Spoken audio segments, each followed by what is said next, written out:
Abasibe b'ekibiina kya Nuupu be baasibwa omwaka 2020 finale 19 bafulumye. Akatambi ogenda kuba ng'okafuna maaso awo. Bobi Wine naye muyina ng'ate ayogera ku nsonga za Dr. Kizza Besigye ate ye Spice Dana munnange bamulaalise yeesonyiwa omusajja omufumbo basse ekyo agenda kufuna obuzibu obw'enjawulo nako akatambi ogenda kuba ng'okafuna maaso awo. Rema Namakula kyakoze ab'e Dubai wamma enkoko ekikola bwana bwayo mugamba mutya mwasibye mutya bantu bange ensonga za Alien Skin wamma nabyo binaba kugwanga enkola yaffe mbasaba video no mujimpere like era nensaba gwe wenna atanaba ku subscribinga wano ku Sofia News Extra nti mukwano subscribinga era onyigene mu notification bell mesubwanga byonna byemba nteekayo wano ku Sofia News Extra nenyongera okusabira mwenna abalwadde abakosefu tisaba ekisa kya mukama ate kibatuukeko ba mikwano Sheikh Ashraf omusomi w'edduwa onono ng'akola ku nsonga z'amaka business zo nga tezitambula bulungi oyagala kufuna butuuze bweru oba ogobye ku by'okugenda ebweru mukwano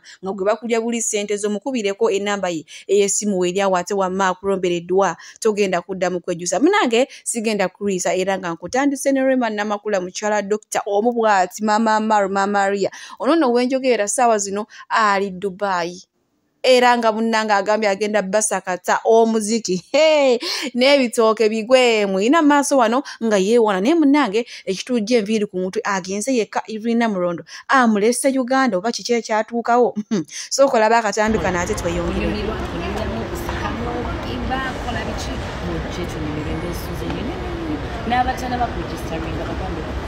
registering links chali open mu registering mu jet tomorrow convention kata Uganda convention first in kata banani jamu mizinga omuyimbi wa time balize nzibetegekete munandaba Rema Namakula Mama Amaro yatuuse dda e Dubai era nga yeewera agambye agenda kuba omuziki okuva kayimba kiyatandikirako ddala ate paka nakati kano kaliko oba akalavu commissioner kuba buno obudde keyasemberako keyayimba ne David Town naye munange kino no kyongedde otwakasa nti ye ne Irvine Namulondo wamme enkolagana Yesu weeri naye si eriwo ennene nnyo era Dubai mukazi wate agenze bw'omu yekka wannamunigina nga Irvine Namulondo otaliiko naye mama luli singa Irvine naye mama ali ulala mu kamera asitudde engugu naye munnaye kati omukazi akifiiringiramu yekka ekiraga nti munnaye kirabika baafuniramu ddala obutakkanya kale munange bwenkongerayo wadde utalo abadde ku stage fani we najja namugamba nze no golaba nina ekiwundu kyo simanya kabina nze nagwe ekigo nga ndi mu kuyimba oluyimba lwo akabina kagenda kapapala ne saakomooko nentekako n'okusemba mu kiraasi abaana bali mu 61 n'embeera wa 61 munange David Tao oluwulidde byonna amugamba amusuubiza okuweera omwana we omukulu ali mu P1 agenda muweera paka mu P7 ye lwaki njogera nga nakatambi weekali wano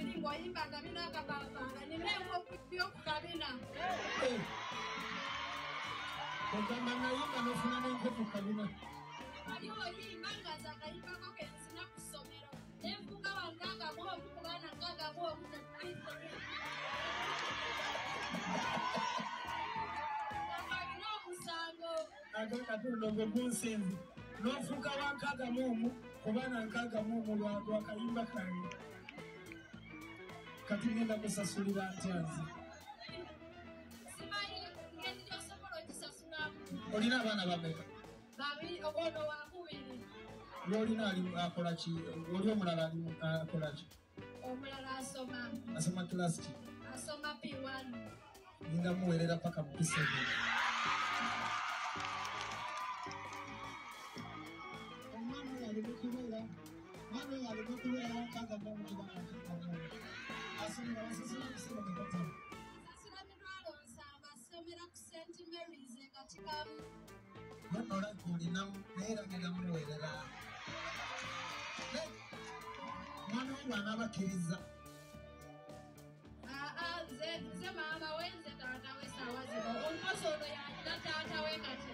ono yalina taata oli takola ki oli talina taata we okay kati nina okuwa enamba nno kubanga sagala bibeere byamalusu tukoze tukyonna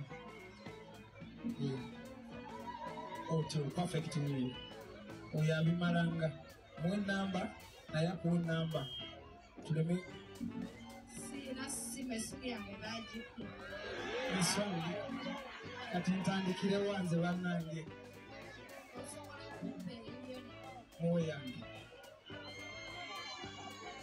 Saagala osemba wena kyekikubye endulu kimu. Naye nga kawedde ako. Bwatyo munnange ate David Utaro asazeewo agenda kuweera omwana wa ffaani we oluvannyuma lw'okumwagala ennyo.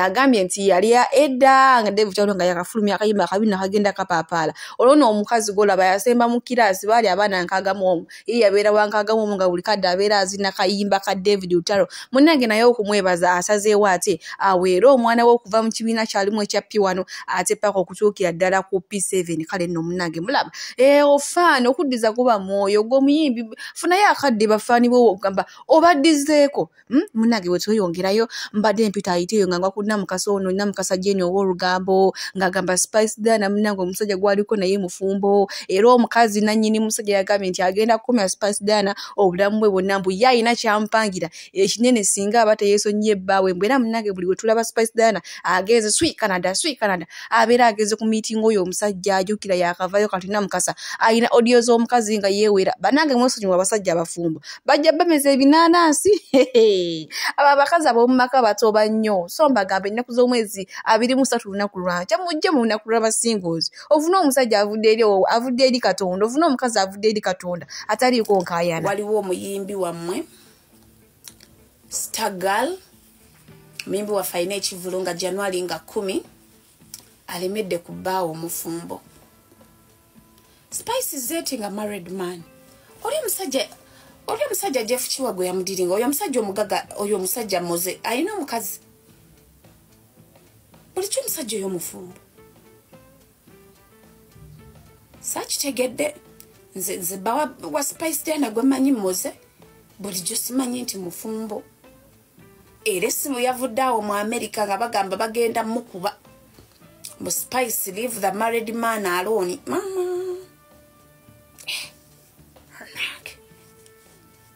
Sibyangu sigenda kwogera linnya lya mukyala naye Spice noonyaako mujjawo mukambwe nno ddala nezi voice note zasindika inzibu mbu atava ku bba wange ngenda mwonoonera career. Ogenda gyonoona otya mukwano? Ogenda gyonoona otya? Manyize sirina side. Ogenda kwonoona otya career ya Spice career yenga eri ku lusozi. Ogenda kikola otya? Soko nnyonnyole Omumerika ayinza bano ne ku live kuno kwali saagala kwefuulira muntu nze yanyumiriza mboozi nange njibagambye. So Spice Dana is dating a married man. Era mukyala we is not happy with you. Spice called me kusindikira voice notes za mujjawo. Ade njagala bbi kusindikira naye ne ngamba owashi. Gwaba asooka okunkubira ndyoke mbi kusindikire saagala kamanyiiro nkola kamanyiiro. Nsindike voice notes z'omuntu ng'avuma omuntu. Spice Dana, give me permission. I send you the audios. Mujja utali happy. Your mujja is not happy. Ate oyo musajja. Musajja mbadde simanyi nti mufumbo ogere. Oba sekyo nze nkubira. Wabula selector Deviva. Oba kubira mujja omwogere mujja wa Spice Diana era yaŋŋamba Spice bwe yali mu America Spice baali bagenda mukuba kazi yayogedde ebigambo bingi oba should I post them kazi yayogedde ebigambo bingi voice notes nyingi mu simu yange oba byebyo sigenda kwongerako bingi. Nenga Spice Diana, do something. Mujja utali happy. Agenda kusanza obuzibu. Manya abantu nga tebalina kye bafiirwa. Ayogera kyawulira kyayagala. Gundi Abayimbi be Uganda abomu naye kati basazeewo okubba basajja b'abandi abafumbo anti mu America ekibi ky'abasajja abafumbo bawugula abaana b'abandi babawa nnyo ssente naye nga bannange bawala bannange temwagala nga basajja bafumbo ekyo kiba kibi mu maaso ga Mukama linda owuwo oba mwavu yedde oli serebu naye osobola okubeera n'omusajja wo nga mwavu nga gwe omuteekamu kasente naye nga Mukama amumanya ate okusinga woona atabula amaka g'abandi Mukama oluusi akolimire sinakindi akunyiigira otandika obonebone kale we tuli munange Spice Dana abalungi abatuuliriza era abatulaba olunaku olwaleero tuchaddeko ewa Sheikh Ashraf Dembe sebo nsanyusa okubalaba amannya agange yeze Sheikh Ashraf Dembe akola ku bizibu by'enjawulo omuntu singa aba alina ebirwadde tumusomereddwa tumuwa amazzi ga lukuya nga bw'obadde ogalaba tugenda abantu ku kyoto ne twokya emizimu emibi egibabaamu n'okulomba edduwa abantu singa abeera ng'ali wano atuuse sobola okumulombera edduwa ne waba atatuuse nga mpadde amannya ge naye ng'ali wala neetaze enamba yange yeeno eri 0707763711 nammwe bannyinaffe abali ebweru oyagala okuba nti oyagala okulombera ku dduwa ng'olina ebizibu viza zibuze amaka gakolongotana sente zikola zimpita mu ngalo ojja kumpeereza ekifaananyi kyo n'amannya go ebyo byokka bijja kummala nja kukulombera edduwa ojja kutereera olunaku olusembayo mu mwezi mba n'edduwa eyawamu ffenna n'abalwadde bange abakadde n'abapya salaamu alaikum warahmatullahi wabarakatu bwenkuzaako ewaliya Skin katono era nga abaana be bamusiba naye bo olunaku olwaleero balabiseeko mu kooti nga bakulembeddwamu bodegaadi we Julio n'abaana abalala naye ate ye omukulu tetumulabyeko kubanga yejjukira bamugamba agenda kuddamu okulabikira eri maaso g'abantu ennaku z'omwezi nga 9 omwezi ogw'12 bannange omusajja Christmas tagiriira munda naye naye ekirungi omuntu yamugulako emisango avuddeyo n'ayogera mu lwatu nti yamusonyi Aliya Skin takyamuyinako mbibi yonna bula kati mpozi bano bo abeddwaliro ly'ensambya simanyi kiki bo kye bamutegekedde kale munange otweyongerayo n'ensonga z'abaana ba Nuupu bano nno bwe baali baasiba omwaka gwa 2020 era nga babadde bawezezaayo emyaka 4 nga bali mabega wa mitayimbwa munange omukulembeze w'eggwanga His Excellency Yoweri Kaguta Museveni olunaku lwe yasiimye ate ne bayimbulako abasibe 19 era nga mbano mwe mubadde n'omukyala amanyikiddwa nga Olivia Lutaya ina maaso wano munaye ng'ayoza ng'asanyusa era oyo olumutadde atuukidde ku kitebe kya Nuupu Makerere Kavulijjukire bamusibira baaleka nga tebanaba kuzimba naye kati akomyewo wammange obulamu bwakyukira ddala omukube baasiba ebyobufuzi so ndi musanyufu olunaku lwaleero nteereddwa era obusibe sibukoze bwe baali mu convictinga sibukoze ndi wano ku kitebe kyaffe kya NUP ndi musanyufu nebaza ekibiina kyaffe ekya NUP obulabirizi obugabirizi bwe batuwadde okulabirira famili zaffe baganda baffe so mbebaza n'okwagala pulezidenti waffe Kyagulanyi Ssentamu Party twebaza support yonna gye mutubaze n'okutubeererawo mu buli mbeera ffe tukyali ekyo kye tuli era emyaka giri 4 naye era tetukyukanga ekyatusibya tukyali ku mulamwa ogw'okuba nti twagala okukyusa eggwanga lyaffe era tukyali ready wadde tubadde mukomera eryo ebbanga lyonna kuba nze ngenza okufuluma nga abantu bange bannonye ebweru wabaddewo emmotoka ebaddewo so ezimu ku piki ezibadde zinnonye tugireseyo nga bagifumisa omupiira bwewaate munange obubadde obubaka bwa Olivia Lutaya oluvannyuma lw'okumala emyaka 4 mu kkomera bannange kale twebaza Mukama naye agambye nti wadde baabasiba era kye baabasibira ekyokuwagira pulezidenti waabwe His Excellency Robert Kyagulanyi Ssentamu tebagenda kukikomya yadde n'akatono era we baakoma we bagenda okutandikira kale bye bibadde ebigambo biwamma abaana be olwomulabi bakaabye kwegamba engeri gye kabadde akaseera akawanvu ennyo kale mu kiseera kyekimu Bobi Wine agenze n'alambulako Dr. Kizza Besigye ate mu kkomera naye agambye tali mu mbeera mbi embeera gyalimu nnungi kwegamba atatiisa tewaliiwo nnyo bunkenka ate ng'embeera ya bulijjo ngenda kubanga mubalekirako maaso wano akatambi nkayina era nze munzikize ba mikwano mbasiibulire wano Omukama abampeere kyonna kimusinga okwagala gwe wenna ayagala Suvi News Extra naye nga olunaku olw'enkya bannange essaala y'abasinga ozimujje munoonya ababeezi Just came from seeing Dr. Kizza Besigye. We wanted to go in many, but they limited us. We were only allowed myself, Secretary General, Honorable Senyonyi and his friends in South. Dr. Besigye is in good health and high spirits. But of course, he's psychologically disturbed as expected. The manner in which he was abducted and treated, he was picked by Ugandans, not in uniform but armed, from Kenya, bundled into a car, driven across the border illegally, briefly to Malaba, and then straight to Makindye. So officially, Dr. Kizza Besigye is not in Uganda.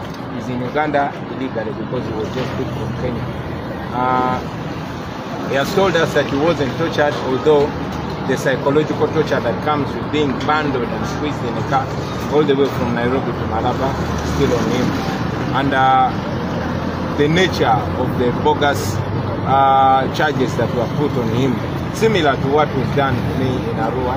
Apparently, he's being charged for illegally having guns in Kenya, 2 pistols in Kenya, not in Uganda, but he's arrested by Ugandans and charged in the Uganda court. All in all, we condemn this act. We think the Kenyan government should be ashamed of it.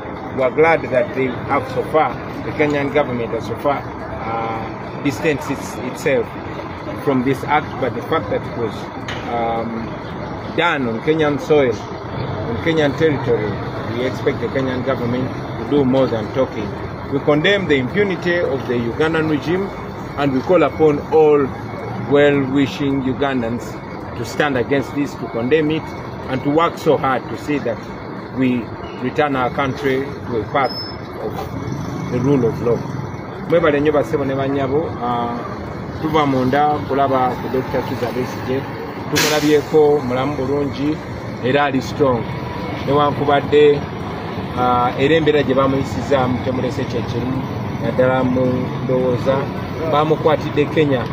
Abantu abamukutte bannayuganda nga tebali mu uniform ya poliisi oba y'amagye, wabula nga balina emmundu. Bamukutte bamunyize mu motoka na kumuvuga paka Malaba, kuva Malaba ne bamuleeta paka mu Uganda. Byonna babikoze mu bumenyi bw'amateeka. Tewali we bakonye mu passport ye nti avudde Kenya aze Uganda. Kugamba obufunze Dr. Besigye ali mu Uganda mu bumenyi bw'amateeka. Engeri gye bamulesemu nga bamunyize naddala okumuvuga okuva Nairobi paka Malaba yabadde temuwa kitiibwa. Naye ate okusingira ddala n'ebisangosango bye bamutaddeko ebyobwewussa, okugamba nti bamukutte n'emmundu pisto 2 ng'ali Kenya, naye bannayuganda bye bamukutte. Amagye oba poliisi e Kenya tennamugulako musango gwonna, naye bannayuganda tebagenze ne bakola omulimu gwa Kenyan poliisi ne bakwata Dr. Besigye embu ng'alina emmundu 2. Emboozi y'emu gye bagamba tibanteekako nga bankutte Arua nti bansanga n'emmundu 2. Tuvumirira ekikolwa kino era tusuubira nti gavumenti y'e Kenya ejja kukola okusinga okwogera obwogezi. Gavumenti y'e Kenya twasanyuse yavuddeyo neyeesamba tiyo teyabadde teyeenyigidde mu bumenyi bw'amateeka buno, naye okuba nti kyakoleddwa ku ttaka ly'e Kenya tusuubira nti gavumenti y'e Kenya erina okukola ekisinga okwogera. Tuvumirira of course gavumenti ya Mwai Museveni obumenyi bw'amateeka bwe yakoze era ne tukoola mwenna bannayuganda mukivumirire ate tutukoma okuwabula tukole kyonna kye tusobola okulaba ng'ensi yaffe tugizza ku kkubo ery'okutambulira mu mateeka ku ebikolebwa namwe mbiraba. Mwebale nnyo, mwebale ddala basebe bange.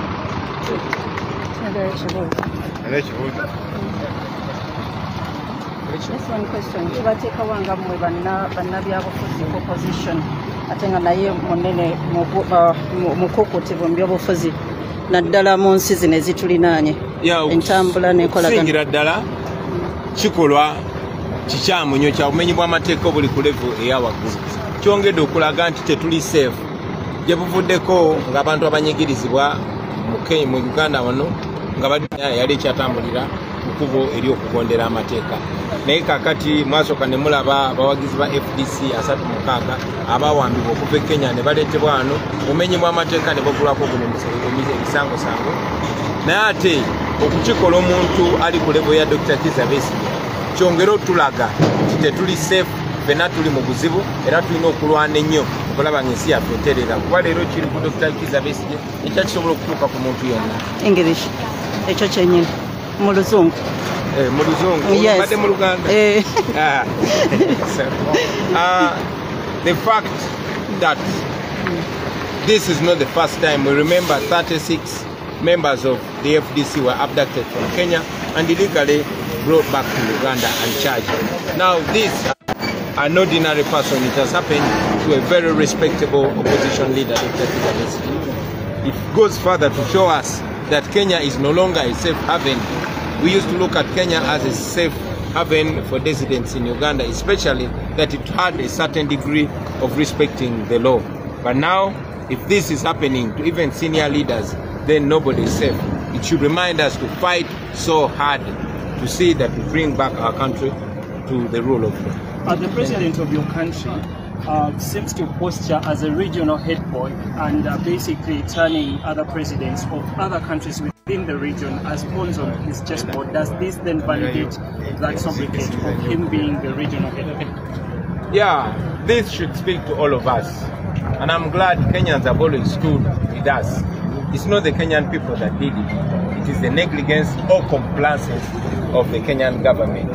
And according to Dr. Besigye, even if Uganda speaks it, but there were Kenyans also involved in that gross action. So this should speak to us, not as Ugandans, and not only as Kenyans, but as East Africans. We have to put an end to this. I warned the Kenyans a few months ago and told them that they are not far from this impunity. If they allow that nonsense to happen, it will continue, and sooner than later, we all want to be free. So let's unite and fight impunity and fight dictatorship. Dictatorship can always spill across borders like it is threatening to spill into Kenya. We must fight and defeat it together. President alabibwanga nampala wa region tundu oyo si president wange era ekyo kimenyewo. Mwami Museveni nakyemalira we Uganda yefudde naggwano agezaako okwefula nti akulembera ensi zino zonna. Ekyo nno kituleetedde ebizibu emirundi mingi nti ne Rwanda yali egaddeko ne booda yaffe olw'empisa za Museveni. Kaakati yagenze ne Kenya n'agifuula nti yagifuga Kenya. Ekyo nno kyongedde okuswaza Kenya naye kyongere okutulaga ffenna ffenna nti obwana kyemalira buba mu nsi emu kyangu nnyo okubuna ne bugenda ne mu nsi endala era tulina okwegatta ne tubulwanyisa ffenna. Musawo Namaganda Silvia era nga ndi musawo omutendeke ate era nga nkola n'ekitongole kyebayita Bright Future Superior Unique Manufacturers ebirungi kikola eddagala erya habo nga lirya 100% natural. Alina osteoporosis, alina rheumatoid arthritis, alina ebirwadde ebiri mutawaanya bya joints, omugongo, afunye accident, bannange byose byenjawulo. Kaddio kitegeeza omutima, fasitula kitegeeza era olina omuntu takyajjukira ebijjavudde oluusi yeerabirayo, alina alzheimer's, memory loss, olina omwana takola bulungi mu kulaasi, bannange omuliza akyankalana eddagala likola bulungi ku baana. Tulinamu katinga kano bayita prostate relax.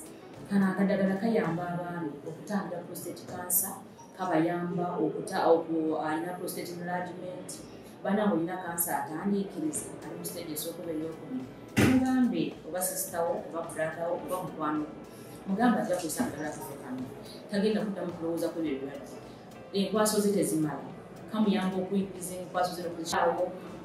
Bannange tulina expowerman bw'aba nga alina enkwaso ze tezimala kano kayamba okwikurizinga enkwaso ze afuna premature ejaculation bw'aba tuse mu kisaawa amala mangu kano kandida oba any harmful bacterias